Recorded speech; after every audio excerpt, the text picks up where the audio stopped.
Party 10 నెలల యొక్క పరిపాలనలో మోసపోయినామని గుర్తించి బీఆర్ఎస్ పార్టీ ఒకటే శరణ్యమని గుర్తించి ఇక్కడికి వచ్చిన మా రైతు సోదరులందరికీ, మా అమ్మలకు, వేదిక మీద ఉన్న బీఆర్ఎస్ పార్టీ బడా బడా నాయకులకు, రాష్ట్ర నాయకులకు, ఈ కార్యక్రమ ముఖ్య అతిథులుగా వచ్చిన పెద్దలు రామన్నకి, హెడ్ మాస్టర్ లాగా వెనకాల అందరిని కూర్చోబెడుతున్న మా అమ్మగారికి అందరికీ కూడా పేరు పేరున నమస్కారాలు. జై తెలంగాణ.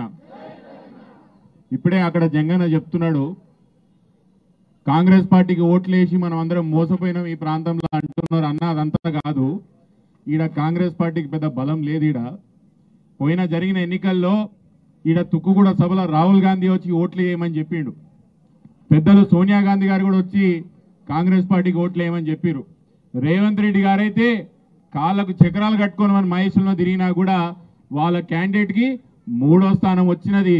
మనకు వాళ్ళకి 60-70 ఓట్ల తేడా ఉన్నది. ఈడ కాంగ్రెస్ 60-70 వేల ఓట్ల తేడా ఉన్నది. ఈడ కాంగ్రెస్ పార్టీకి పెద్ద బలం లేదు. కానీ అయినా కూడా కాంగ్రెస్ పార్టీతో కొట్లాడాలని రైతులకు ఇచ్చిన మాట రేవంత్ రెడ్డి గారు తప్పిరు కాబట్టి వాళ్ళతో కొట్లాడాలని ఇంత పెద్ద ఎత్తున ఇక్కడ వచ్చిన మా బీఆర్ఎస్ పార్టీ సోదరులందరికీ కూడా మళ్ళొకసారి ధన్యవాదాలు తెలియజేస్తున్నా. 10 సంవత్సరాల యొక్క కేసీఆర్ గారి యొక్క పరిపాలనలో రైతు స్వర్ణయుగం చూసిండు. కేసీఆర్ గారు ఎప్పుడు చెప్తున్నది, బీఆర్ఎస్ పార్టీ అంటే భారతీయ రైతు సమితి అని చెప్తుండే.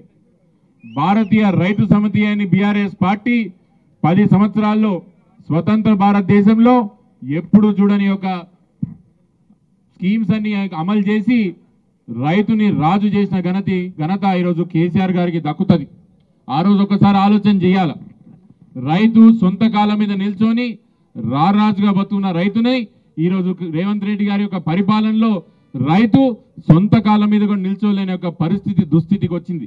రేవంత్ రెడ్డి గారు ఏం చెప్పారు, 15 ఆగస్టు లోపల రైతులకు సంపూర్ణంగా రుణమాఫీ అంతా చేస్తా అన్నాడు. ఇప్పుడు అడిగితే ఏమంటున్నాడు, అంత అయిపోయింది చేసేసిన అంటున్నాడు. ఒక్కసారి ఆలోచన చేయండి, నిజమే చెప్తున్నాడు ఆయన. అంత అయిపోయింది, అంత చేసేసిన అంటే ఏంది అర్థం అనుకుంటారు, రైతులను అంతా ఖతం చేసేసినా, అంత నాశనం చేసినా అని చెప్తున్నాడు ఆయన. నిజమే చెప్తున్నాడు ఆయన. రైతులు ఏ విధంగా అయితే భరోసాగా బతుకుతుండేనో కేసీఆర్ గారి యొక్క పరిపాలన, రైతు భరోసాను తీసుకొచ్చి రైతు జోబులో పైసలే లేకుండా చేసి, రైతు ధైర్యమే లేకుండా చేసి, రైతులను నాశనం చేసిన ఘనత ఎవరికైనా దక్కుతుందంటే ఈ కాంగ్రెస్ పార్టీ ఈ 10 నెలల రేవంత్ రెడ్డి యొక్క పరిపాలనకే దక్కుతుందని ఆలోచన చేయండి. ఈరోజు మీ అందరికీ రామన్న భరోసా నీకు వచ్చిండు. మీ అందరి తరఫున మేము కొట్లాడతాం, ధైర్యంగా ఉండండి చెప్పనీకి వచ్చిండు. నేను 2 నిమిషాలు ముఖ్యమంత్రి గారు మొన్న మేడ్చల్ల మాట్లాడిన విషయాలు 2 నిమిషాలు మీ ముందర ప్రస్తావన చేసే ప్రయత్నం చేస్తా. ముఖ్యమంత్రి గారు మొన్న మన ఉమ్మడి రంగారెడ్డి జిల్లాకు మేడ్చల్కి వచ్చిండు. ఆయన పరిస్థితి చూస్తుంటే నాకు ఎట్లా అనిపిస్తున్నదంటే, పెద్దగా వేదాంతం చదివిన ఒక పంతుల్ని పెళ్లి చేద్దాం రా అని పిలిచిర్రంట. పంతులు మంత్రాలు చెప్పంటే మైకిల్ జాక్సన్ పాటలు పాడిండంట ఆయన. అట్లా ఉన్నది రేవంత్ రెడ్డి గారు. రాష్ట్రంలో రైతులు నాశనం అవుతున్నారు, యువకులు రోడ్ల మీద ఉన్నారు, మహిళలు పెన్షన్ లేక రోజంతా ప్రభుత్వాన్ని తిడుతున్నారు. దీని విషయాలు చెప్పు ముఖ్యమంత్రి అంటే ఆయన ఇవన్నీ పట్టించుకోని, కానీ రైతులకు ఆకలేస్తే హైడ్రా, మా మహిళలకు పెన్షన్లు కావాలంటే మూసి, నిరుద్యోగ సమస్య గురించి పట్టించుకో ముఖ్యమంత్రి అంటే నేను ఇల్లులే కూలగొడతా, ఇవేవి కూడా మాట్లాడాడు. ఆ పంతులు చేసినట్టు మంత్రాలు చెప్పమంటే ఈయన మైకిల్ జాక్సన్ పాటలు పాడినట్టున్నది.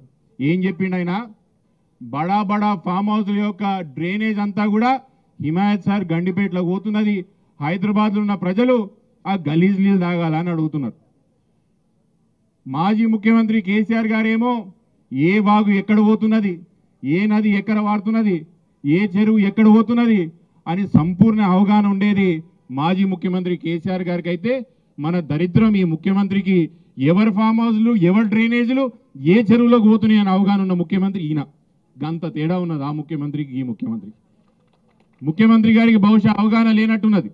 హిమాయత్ సార్ గండిపేటలకి బడా బడా బాబులు డ్రైనేజీలు ఏడిపోతున్నాయో మీకే తెలవాలి, మాకు తెలియదు. ఎందుకంటే మీకు డ్రైనేజీల పట్ల, మూసీ నదిల పట్ల ప్రత్యేకమైన శ్రద్ధ ఉన్నది, మీకే తెలవాలి, మాకైతే ఐడియా లేదు.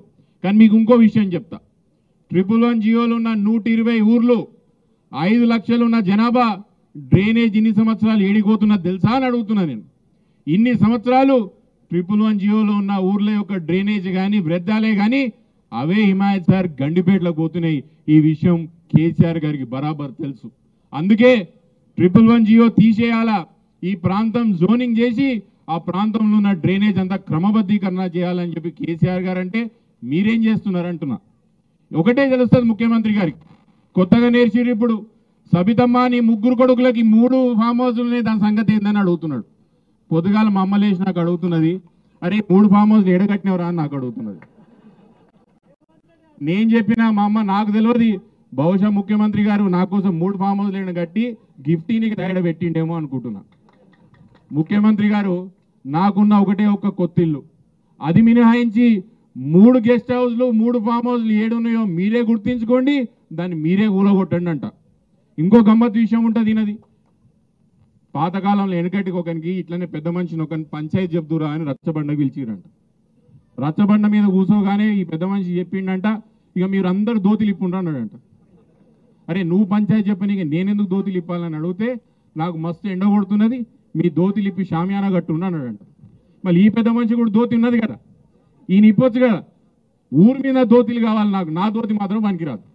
ఎందుకు చెప్తున్నా, మీ సొంత అన్నది ఎఫ్టీఎల్ ఉన్నది ఆయన చెప్తానే ఉన్నాడు, దాన్ని కొట్టాడంట.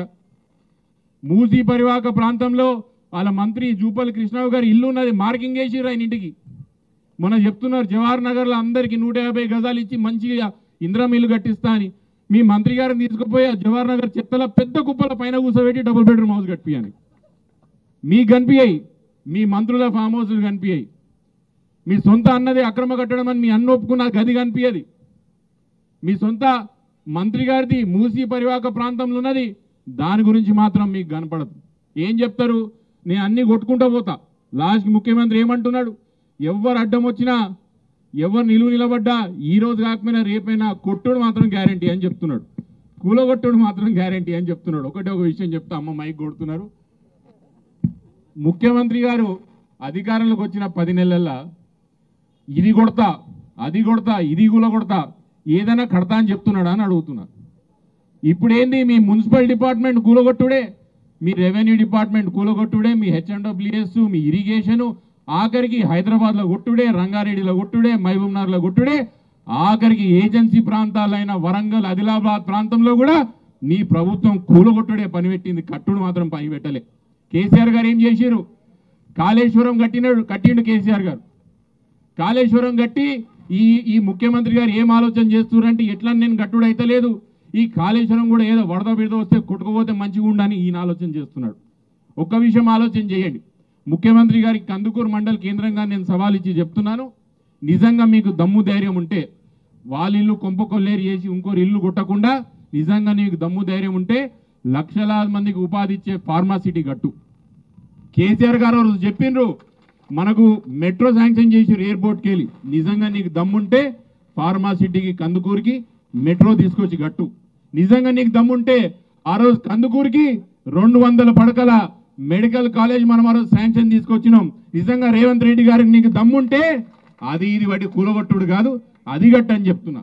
ఆఖరికి ఒకటే విషయం చెప్తా, ఎవరు అధైర్య పడకుండ్రి, ముమ్మాటికి బీఆర్ఎస్ పార్టీ కేసీఆర్ గారు రేపు అధికారంలోకి వచ్చేది మనమే. ముమ్మాటికి 4 సంవత్సరాల తర్వాత కేసీఆర్